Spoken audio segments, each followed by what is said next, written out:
કેમ છો? મજામાં? સુવાક્યોની દુનિયામાં, સુવિચારની દુનિયામાં આપનું સ્વાગત છે. મારા મિત્ર એવું કહેવાય છે કે જો આપણે આપણી આવનારી પેઢી માટે એ સારું અને સાચું મૂકીને ના જઈ શકીએ તો આપણા જીવનનો કોઈ જ અર્થ નથી. આવી જ કંઈ વાતને સુવિચાર તરીકે મેં લખ્યો છે. આજનો જે સુવિચાર છે તેનો વિષય છે સંસ્કૃતિ, કલ્ચર. મેં લખ્યું છે કે સંસ્કૃતિ એ એક એવો અમૂલ્ય વારસો છે, કિંમતી વારસો છે કે જેને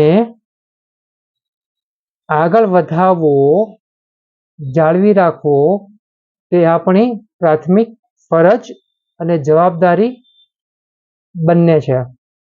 મારા મિત્રો, વાત ખૂબ જ સરળ છે, એટલી જ મહત્વની છે. આજના સમયની સૌથી મોટી જરૂરિયાત એ જ છે કે આપણને જે કંઈ મળ્યું છે તે ચોક્કસ જ આપણે આપણી આવનારી પેઢીને આપવું રહ્યું.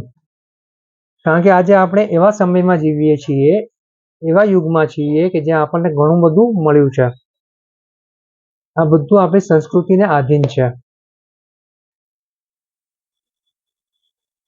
સંસ્કૃતિ એક એવી બાબત છે કે જેમાં સદીઓ વીતે, વર્ષો વીતે, મહિનાઓ વીતે, નાના નાના બદલાવ તો ચોક્કસ જ આવે છે, પરંતુ તેનો જે મેઇન મુખ્ય જે બિંદુ હોય છે તે એમને એમ જ જળવાયેલો હોય છે.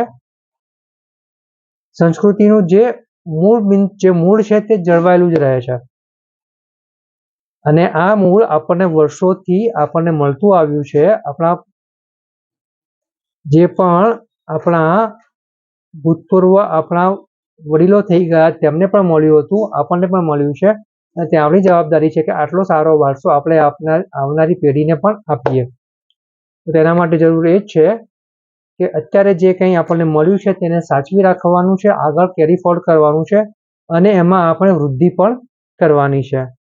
આપણાથી થઈ શકે તો આપણે જેટલું કરી શકીએ તેટલું યોગદાન કરવાનું છે, સારા અને સાચા કામો કરવાના છે. આ સંસ્કૃતિ જેટલી ઉજ્જવળ છે એનાથી પણ વધારે ઉજ્જવળ બનાવવાનો પ્રયાસ કરવાનો છે, પ્રકાશવાન થાય તેના માટે પ્રયાસ કરવાનો છે અને આવનારી પેઢી માટે ખૂબ જ સરસ મજાનો સમય મૂકીને જવાનું છે.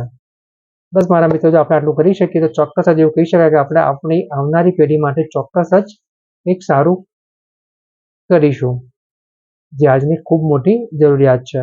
બાકી વાતો તો બધા કરે છે, કામ આપણે કરવાનું છે. બસ મારા મિત્રો, આટલું કરીને આપણે આગળ વધવાનું છે અને આપણે આપણા લક્ષ્યો જે સારા અને સાચા બનાવ્યા છે તેને આપણે સારા અને સાચા રસ્તે આગળ વધીને સંતોષપૂર્વક, સફળતાપૂર્વક પાર કરવાના છે. આટલું તો થઈ જ શકે છે. Thank you.